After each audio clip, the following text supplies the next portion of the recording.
Buenos días y nada, ya estamos en plena campaña de renta. Claro, la Asociación de Técnicos Tributarios de Cataluña y Baleares lo que queremos es ya, bueno, daros a conocer las cuestiones y problemas que están surgiendo ya en la renta, ¿no? Es la segunda campaña de la situación de pandemia y la verdad es que en esta renta tampoco es que haya muchas novedades. Hay dos novedades, pero estas dos novedades, aunque sean pocas, que como digo son dos, sí que son muy importantes, ¿no? Muy importantes porque habrá muchos perceptores de rendimiento, sobre todo rendimientos del trabajo, que antes no tenían que presentar renta y que ahora sí que lo tendrán que hacer. Y debido a estas dos cuestiones que voy a explicar a continuación, ¿no? ¿Qué novedades son estas? Bueno, por un lado están los ERTES. Los ERTES, sabemos que es la situación de la mayoría, muchas empresas, y sobre todo Baleares, han tenido que entrar en ERTE, y bueno, y ahí vuelve a surgir un mito que siempre pasa lo mismo, que dicen, es que si tengo dos pagadores o más, pago más impuestos. Y esto es completamente falso o no es correcto, porque realmente, aunque haya dos pagadores o más de dos pagadores, si todos retuviesen lo que tienen que retener, pues tampoco se tendría que hacer la renta, porque ya se habría adelantado el pago y no habría la obligación de hacer la renta. O si la hay, tampoco de pagar, cosa que sí que puede pasar ahora, ¿no?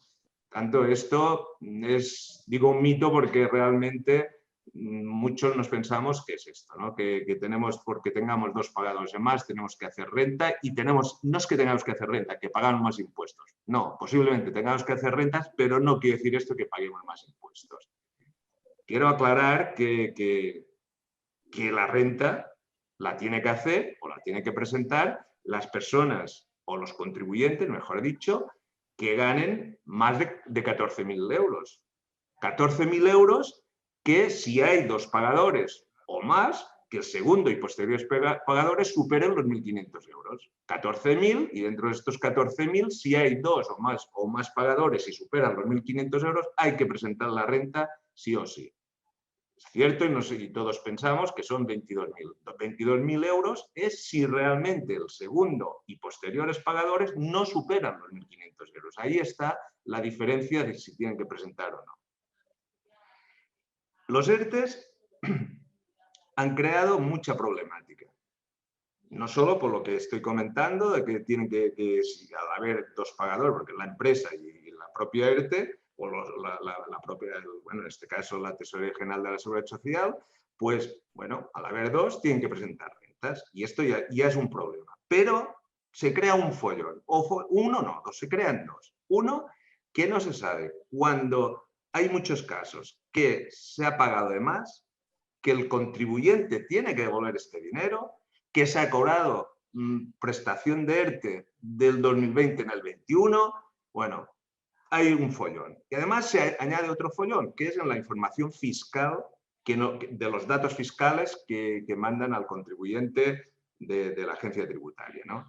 Y esto es que en la propia información hay que leerlo y está en letra muy pequeña, si se ha realizado la regularización, si se ha comunicado el inicio, si están en fase de alegaciones, en una palabra. Es bastante follón para aclarar si realmente este contribuyente, la cantidad que figura en los datos fiscales, los tiene que incluir en la renta o no. Es cierto también que no es todo malas noticias, ¿no? Hay una buena noticia, podríamos decirlo así, que es cuando el contribuyente ha cobrado un ERTE, pues se le da la opción de que pueda fraccionar durante 6 meses, 6 pagos, 6 fracciones, durante 6 meses sin ningún tipo de interés. Si la renta sale a pagar, evidentemente, si es a devolver, no. Si es a pagar, son 6 fracciones durante 6 meses y sin garantías hasta un tope de 30.000 euros, sin intereses y sin garantías. Tanto, esto a la gente que tiene que pagar, bueno, de cierta manera, pues da un poco de flexibilidad, que no tengamos que desembolsar el dinero en uno o en dos pagos como está previsto en la renta normal. Pues es una cosa que se ha añadido para esta renta. Y luego hemos dicho dos novedades. ¿La segunda cuál es? La segunda es la prestación de la Seguridad Social del ingreso mínimo vital. Bueno, la prestación de la Seguridad Social, el ingreso mínimo vital, las rentas mínimas de inserción, que son ayudas de las comunidades autónomas, y otras ayudas que dan las comunidades autónomas y los propios ayuntamientos. Debido a estos ingresos, que recordemos, o quiero recordar, que son ingresos o rentas exentas, porque son ayudas, pero no quiere decir que no se tenga que presentar renta. Al revés, hay que presentar rentas. Cualquier persona que haya recibido el ingreso mínimo vital, la renta mínima de inserción o cualquier otro tipo de ayuda de comunidades autónomas, ayuntamientos, tienen que presentar renta. No quiere decir que salga a pagar, seguramente que no tendrá que pagar, que saldrá a cero, pero tiene que presentar renta. Y esto es una cuestión que si no la presenta y vuelve a pedir posiblemente una de estas ayudas, uno de los requisitos para que tengan acceso a estas ayudas, uno de los requisitos es que hayan presentado la declaración de la renta, se lo pedirán. Ya no es un tema más fiscal, sino de la propia tesorería o de las comunidades autónomas o los ayuntamientos. Y esto, una persona que porque cobre una ayuda, porque la necesita y encima tenga que presentar renta, crea un problema bastante importante.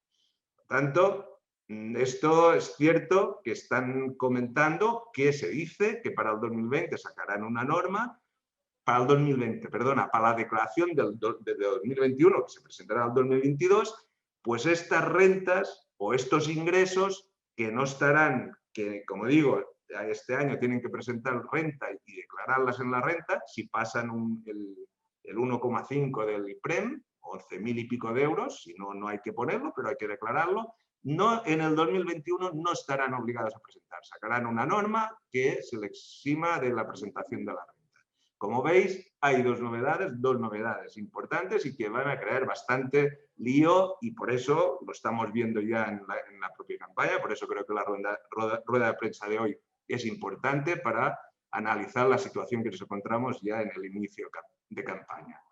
Y si además de todo esto tenemos en cuenta los errores que hay normalmente, que tenemos o que surgen en la información de datos fiscales, vamos, se hace imprescindible, podríamos decir, ir a un profesional, ir en este caso, evidentemente, a un técnico tributario.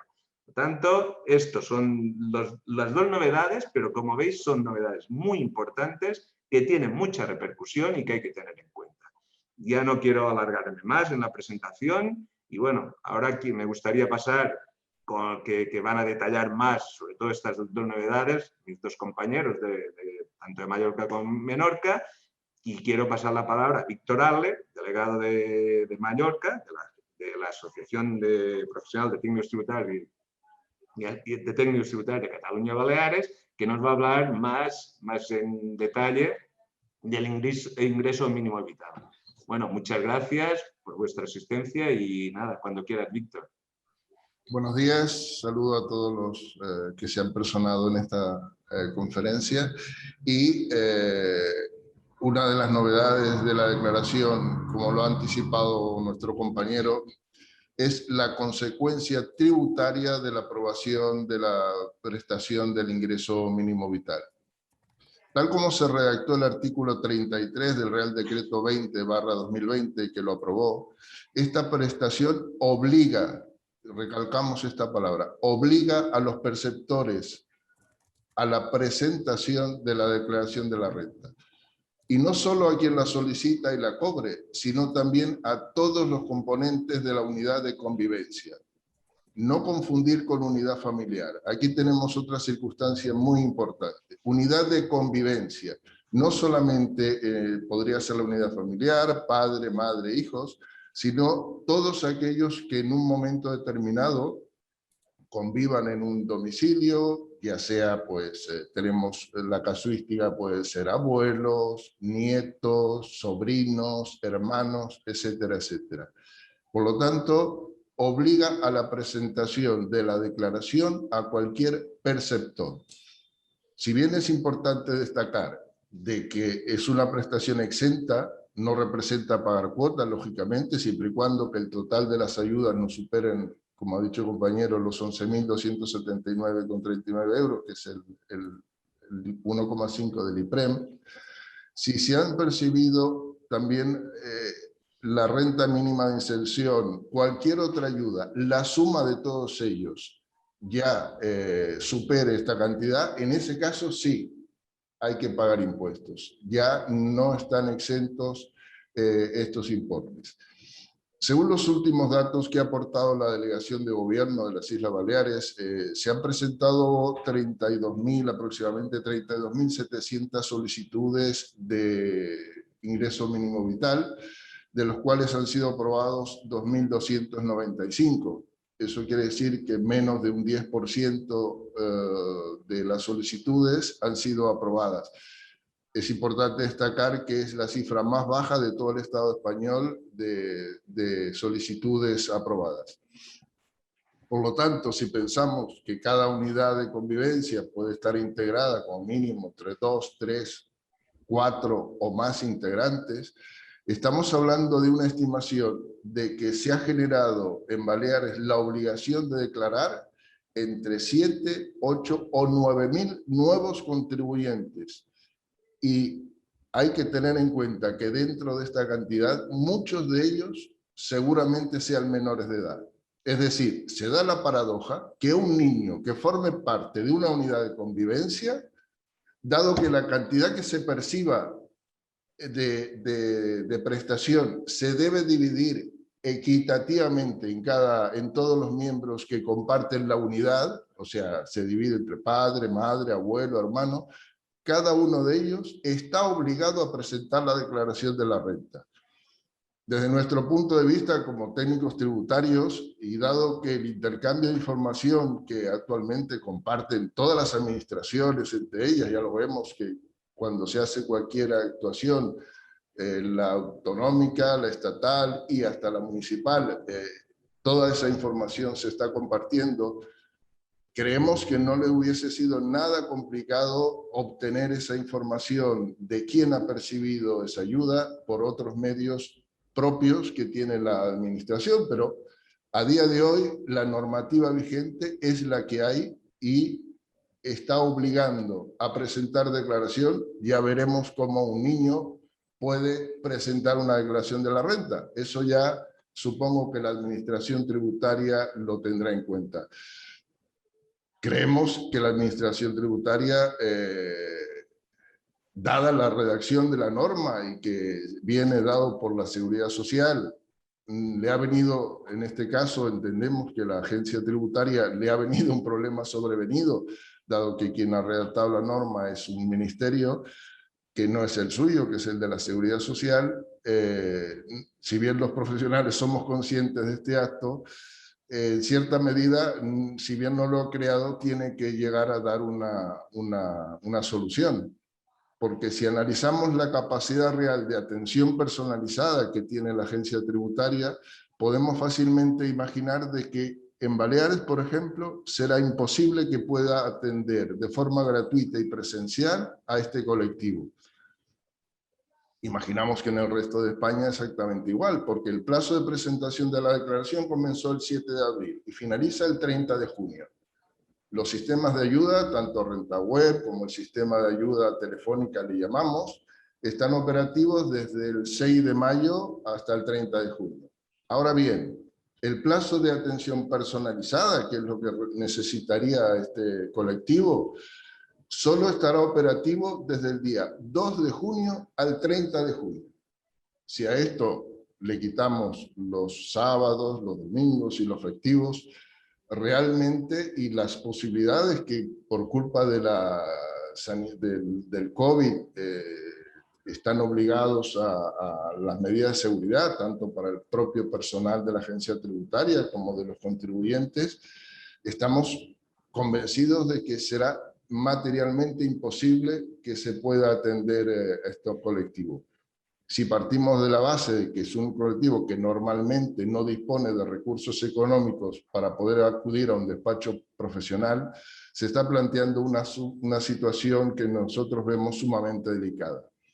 no solamente este colectivo, si a esto le añadimos el aumento de la obligación de declarar de todos aquellos trabajadores, que, por ejemplo, que han percibido ERTES, que también necesitan una atención personalizada, como ha comentado el compañero, desde técnicos tributarios lo que aconsejaríamos que la agencia tributaria tenga en cuenta todos estos aspectos.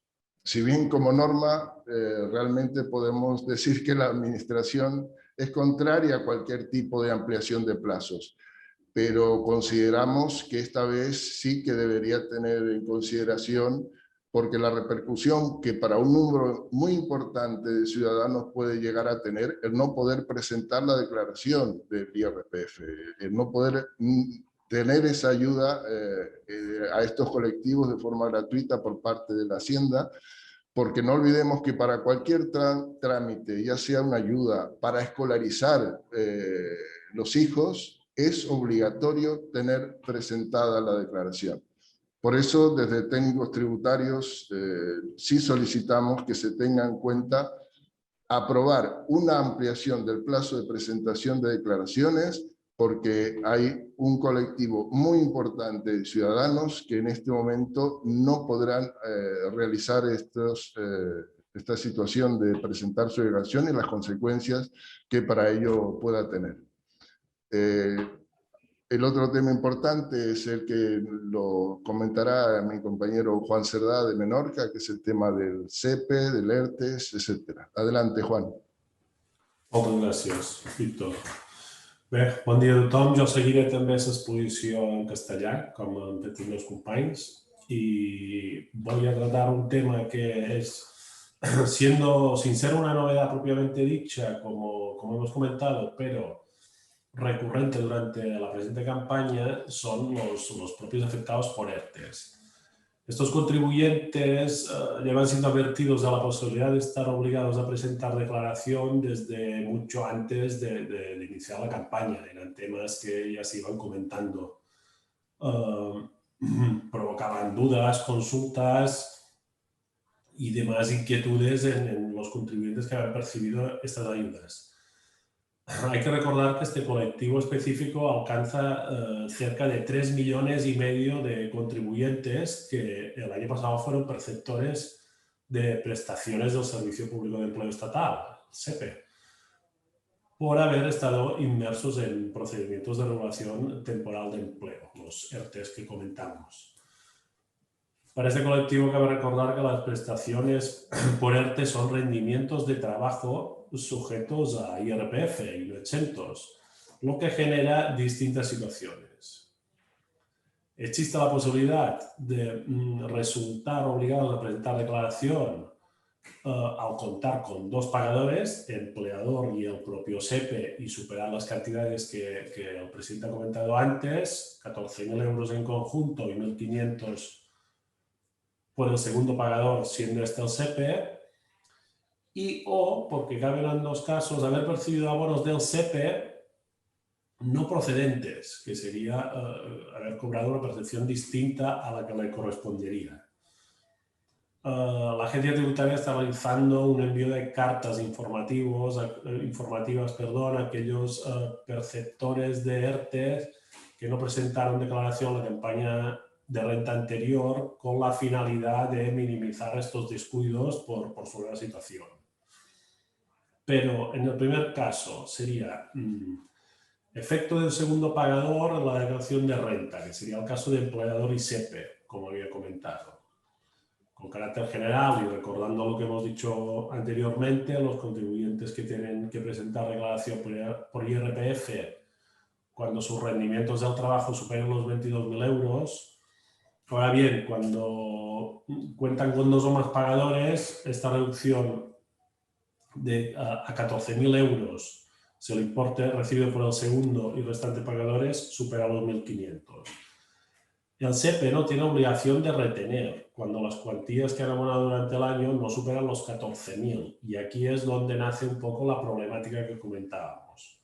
Aunque el contribuyente puede solicitar en cualquier momento que se le retenga, que se le aplique algún tipo de porcentaje de retención para ajustar más la tributación efectiva que le correspondería. en función de los ingresos globales que pudiera tener. Lo que muchas veces es difícil, puesto que desconocemos cómo va a evolucionar un poco la renta personal durante el ejercicio. La propia pandemia era totalmente imprevisible, con lo cual ni la duración ni los efectos para poder aplicar algún tipo de retención. Hay que tener en cuenta que la reducción de las cuantías establecidas para estar obligado a declarar cuando existen dos pagadores se establece al objeto de que los contribuyentes con los mismos rendimientos del trabajo sujetos a IRPF soportan el mismo impuesto final. El hecho de tener más pagadores no implica pagar más impuesto, como hemos comentado antes. Creo que el presidente lo ha dejado bastante claro también en la exposición. Pero sí que obliga. Puede haber pequeñas diferencias si alguien está obligado o no y tiene que pagar, las retenciones no cuadran exactamente con el impuesto, pues ahí puede haber unas pequeñas diferencias. Pero habitualmente los tipos soportados suelen corresponderse bastante. El segundo caso, que es en el que creo personalmente o como asociación de que es donde se encuentra la mayor problemática, es la percepción de abonos no procedentes. La situación del contribuyente, en el caso de que el SEPE haya realizado un abono superior al que corresponde a efectos de declaración de la campaña de renta, es diferente en función de si el SEPE ha indicado o completado el expediente de reintegro del exceso percibido en el momento en que el contribuyente presenta su declaración. O por el contrario, si todavía el expediente de reintegro no se ha iniciado. Si el contribuyente puede conocer la cantidad que debe devolver al SEPE, puede presentar la declaración con un resultado en términos de impuesto final igual que realmente le correspondería, lo que no es posible en el caso de que este expediente no se haya iniciado. Como supuestos básicos, destacaría que el reintegro de lo pagado en excesivo por el SEPE ya se haya producido, con lo cual, en tal caso, a la agencia tributaria ya le consta esta cantidad y puede aparecer reflejada en los datos fiscales o ser conocido al menos por el contribuyente y así presentar la declaración a partir de esos datos, sin tener que solicitar rectificaciones posteriores. O por el contrario, que el reintegro de lo pagado en exceso por el SEPE no se haya producido.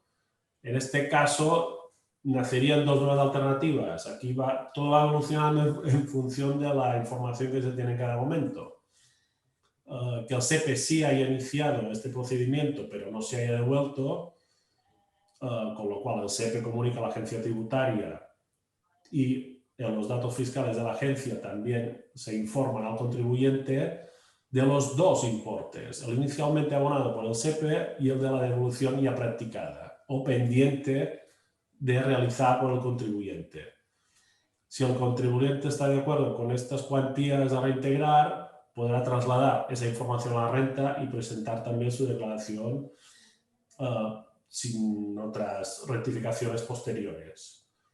O la más compleja, que sería que el SEPE no haya iniciado procedimiento de regulación y tener en cuenta que estamos hablando de percepciones percibidas durante el ejercicio pasado. Incluso, evidentemente, percepciones percibidas indebidamente durante el ejercicio pasado y que a día de hoy no se hubieran regularizado, con lo cual han pasado ya 5 meses en el menor de los casos desde que se han percibido estas percepciones y no se hubieran devuelto. En este supuesto final, si el SEPE ha comunicado a la agencia tributaria que se han detectado cuantías indebidamente percibidas, la agencia informa al contribuyente en los datos fiscales de que existe una cantidad pendiente, pero no puede concretar su cuantía al no conocerla. En este caso, se tendría que presentar la declaración sabiendo que hay cantidades percibidas erróneamente y en un futuro intentar regularizarlas cuando se proceda la devolución. Esto es complejo porque, conociendo las dificultades que supone el pago del impuesto, esto es complejo porque siempre existía una regulación, algún tipo de regularización vinculado a las devoluciones percibidas indebidamente en cualquier momento. Y si durante la campaña obtenemos datos fiscales a día de hoy en los cuales no aparecen estas cantidades, pero la administración las va regularizando constantemente, pues es como si tuviéramos que estar vigilando esta evolución de los datos. La administración aconseja esperar al final a presentar estas declaraciones, pero habiendo escuchado a mis compañeros y sabiendo las dificultades que puede suponer acumular toda esta presentación al final, nuestro consejo sería distinto, intentar presentar las declaraciones o al menos verificar las cuantías que en base a la información que existe hoy y regularizarlas luego en un futuro, pero al menos sí disponer de los datos para evitar sorpresas a final de campaña. Como último, y ya comentado por el presidente, estas personas afectadas o que han sufrido ERTE, han sido beneficiarios de ERTE, pueden aplazar las cantidades que les salga a ingresar a la administración con 6 plazos mensuales, con los vencimientos día 20 de cada mes, siendo el primero el 20 de julio. No se exigirán intereses de demora durante dicho fraccionamiento ni será necesaria aportación de garantía alguna. Y con esto espero haber intentado aclarar al menos el esquema propio de liquidación de los ERTEs que como veis es complejo en función de cada momento en que se encuentre la devolución. Gracias. Muy bien, Joan. Bueno, como veis, hay pocas novedades, hay dos, pero que no son ya muy importantes y que hay que tener en cuenta. Y por eso, desde la asociación queríamos poner en conocimiento de la opinión pública lo que hay ahora mismo referente a las declaraciones de renta.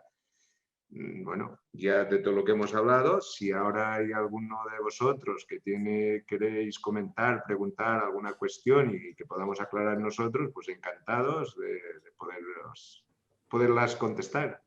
Si hay alguien... hay una de Cris que dice, perdonad, pero yo... Ay, perdona, es que no lo he visto ahora, se me ha borrado. A ver, esto... Perdonad, pero yo me he perdido un poco en el apartado de los ERTE. ¿Podríais explicarlo un poco más resumido los dos casos? Gracias.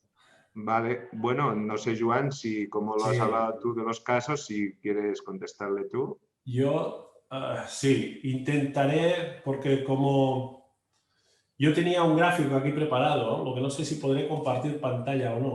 Espera, un segon. Ara mateix. Tu el tens? Ja pots.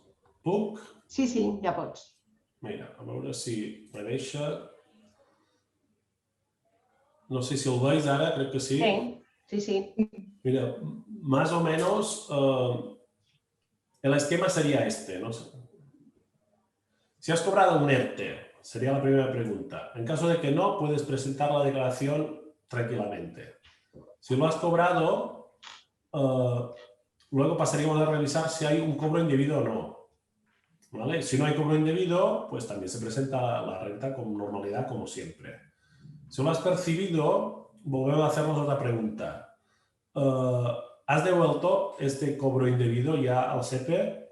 Si es que sí, ya dispones de la información para ajustar el cobro real que te corresponde declarar en renta. Por tanto, también la puedes presentar con normalidad. Si no lo conoces, si no lo has devuelto pero lo conoces, también podrías restarlo de esta cantidad, aunque no cuadre con la información que tenía Hacienda, porque suponemos que durante estos meses el SEPE conseguirá regularizarlo, con lo cual evitarías también el presentar en un futuro alguna declaración que deba ajustar estos importes. Si no lo conoces, Y aquí está donde la administración plantea si puedes esperar un poco, que es lo que particularmente no recomiendo, porque ya existen otras ventajas y a lo mejor puede presentar una declaración extemporánea, tiene sanción, por tanto a lo mejor puede salir más caro esperar incluso. Pues si no puedes esperar lo presentas y te puede acoger a las posibilidades de fraccionamiento existentes. Y si optas por esperar, a ver si durante estos 5 meses la administración no ha tenido tiempo de regularizarlo, pero crees que durante este último mes podrá, pues te puedes arriesgar y esperar a ver si tienes suerte. No sé si con esto lo puedo aclarar un poco más a nuestro... Bueno, como veis, es un follón bastante importante el tema de los ERTEs, que no es bastante complejo. Parece una cosa que tendría que ser súper fácil, pues como podéis comprobar, hay mucha casuística y resolver todo esto, pues llevará, no sé, Joan ha hecho un esquema fantástico, pero como veis, resumido y todo, el follón que se puede armar. Por tanto, no sé si queréis alguna cuestión más, veo que fenomenal el esquema, entonces... Ah, perdona, ahora no he visto el chat otra vez. Que ponía, entonces... La pregunta es, ¿qué consejo daríais a los que están ahora en ERTE? Yo el consejo que daría sería prácticamente lo contrario que está dando la administración. Yo aconsejaría calcular la declaración cuanto antes, porque a lo mejor las cantidades que te corresponden, porque aunque hayas superado los 14.000 euros, si tienes una retención suficiente, que a lo mejor la declaración de renta te queda igual o no sufre grandes cambios, con un ERTE percibido con percepciones indebidas, porque si es un ERTE normal no hay ningún problema. Solo el problema aparece en el momento que hay percepciones indebidas dentro de ese ERTE. Pero en cualquiera de estos casos, mi consejo es calcular la declaración cuanto antes, saber qué coste fiscal tenemos y a partir de ahí tomar decisiones. Lo que dice Joan, lo que está diciendo, claro, es hacerlo, pero, ojo, teniendo en cuenta no lo que figuren en los datos fiscales, sino sabiendo realmente lo que les toca percibir, porque puede darse el caso que hayan percibido más y que tengan que devolver, que estén en situación de regularización. Bueno, pues intentar saber lo que os toca, lo que ha tocado o lo que realmente tocaba en el 2020 percibir de los ERTEs. Y en base a esta información, independientemente de lo que diga la información de los datos fiscales, pues hacer la declaración de la renta.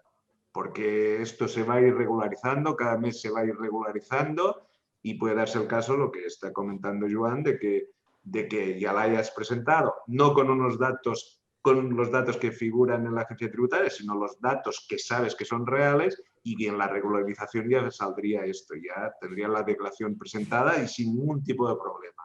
Aunque los datos no estén correctos, no habría problemas si se ponen los datos que realmente correspondan a lo que habéis percibido, a lo que se ha percibido. Ahora hablo en nombre, si hemos cobrado o no, bueno, supongo que los que estamos aquí no, pero la gente que haya cobrado el ERTE, pues que sea realmente lo que le tocaba cobrar, no lo que figura en los datos fiscales. Y es importante recordar que una declaración presentada en plazo no da absolutamente ningún problema, aunque luego se inste una ratificación de la misma, puesto que no son motivos imputables al propio contribuyente. En cambio, una declaración de renta presentada fuera del plazo exigido sí es sancionable, con lo cual esperar siempre es más arriesgado. Bueno, otros temas, aparte de estos dos que son los pilares fundamentales, nosotros también queríamos comentar otros temas importantes de esta declaración. Desde la Asociación de Profesionales Técnicos Tributarios siempre aconsejamos revisar y revisar muy bien todos los datos fiscales o el borrador que nos aporta Hacienda. Ante cualquier duda es importante asesorarse con un profesional.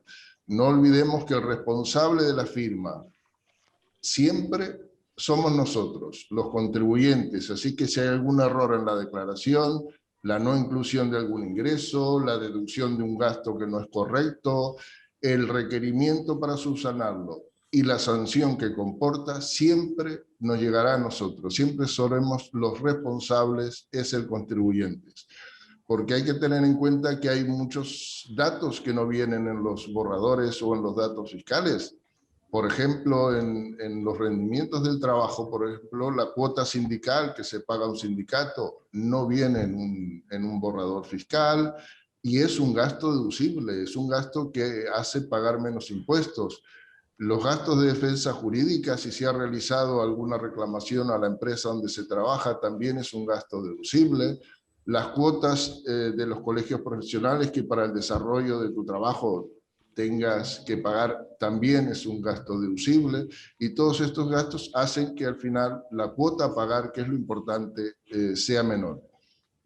Otros aspectos muy importantes que muchas veces no se tienen en cuenta porque no aparecen en los datos fiscales ni en los borradores, es en los casos de separación y divorcio. Por ejemplo, si se pagan pensiones compensatorias o anualidades por alimentos, son gastos deducibles de la persona que lo paga, como así son ingresos para la persona que los recibe en caso de una pensión compensatoria. Esto está provocando también muchos requerimientos y sanciones por no haberlas incluido. Y un colectivo que también consideramos que está muy desfavorecido, que es el tema de las empleadas de hogar. Como es unos ingresos que el pagador no está obligado a realizar retención, no salen en los datos fiscales. ¿Y qué pasa? Normalmente la gente, que también en este caso es un colectivo que siempre necesita de la ayuda de la agencia tributaria para la cumplimentación de esa renta, no se olvida de hacer la declaración o piensa que como no tiene retención no está obligada a hacer. Cualquier perceptor, en el momento que tiene más de un pagador y puede superar los 14.000 euros, una empleada de hogar está obligada a hacer la declaración de la renta. ¿Y cuál es su problema? Que al no haber tenido ninguna retención, suelen salir cuotas muy importantes y que realmente les conlleva un problema tremendamente difícil de solucionar, que requiere aplazamientos, requerimientos. Por eso siempre nosotros desde la Asociación de Técnicos Tributarios fundamentalmente revisar bien el borrador antes de darle el sí y recordar que todo aquello que pueda tener una trascendencia tributaria que podamos haber realizado en el año pasado, tenerlo en cuenta porque seguramente nos evitaremos tener problemas con la agencia tributaria. Es cierto. Bueno, ya todo lo que está, el detalle que ha dicho ahora Víctor, pues es cierto que hay que tener los datos fiscales que podemos obtener, la información de los datos fiscales, pues hay que mirarlos bien, porque puede haber muchos errores, puede haber rentas que no figuren allí y, claro, y que cree este problema. Independientemente ya de los ERTEs, lo que está diciendo Víctor, ¿no? Cualquier información que sepamos y que no estén, que no figuren en la información de datos fiscales, pues eso no quiere decir que no se tenga que poner en renta. Y bueno, volviendo un poco al principio, lo que ha comentado Víctor, el problema de que no se retenga, pues volvemos a lo mismo de siempre, que no quiere decir que uno pague más impuestos o menos. Esto es un tema que es difícil de solucionar, pero es cierto que no es que uno tenga más de un pagador o dos, pague más impuestos. Esto no es cierto, simplemente que lo paga al final o cuando se presente la declaración de la renta. El problema, como dice de las empleadas de hogar, que puede surgir que claro, no le hayan hecho retención y que luego lo tenga que pagar. Que si le hubieran hecho la retención, lo que hubiese pasado es que no hubiese cobrado tanto como ha cobrado. Ya le hubiesen quitado para ingresarlo en la Hacienda en la parte que tiene que pagar de la renta. Al final es lo mismo, es un tema más psicológico, ¿no? De pagarlo poco a poco a pagarlo de golpe. El problema es el desconocer que luego tiene que pagar.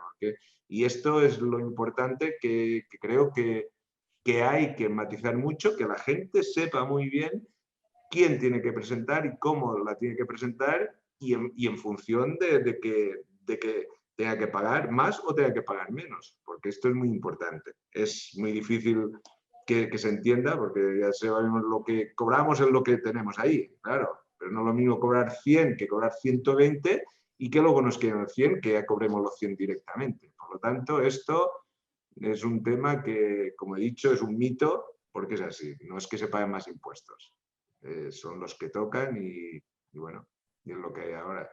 Y nada más, por mi parte, muchas gracias y bueno, y hasta la próxima. Y aquí estamos, tenéis los contactos, Mónica, nuestra jefa de prensa, cualquier cosa, pues ya tenéis su contacto y nosotros a vuestra disposición siempre, ¿vale?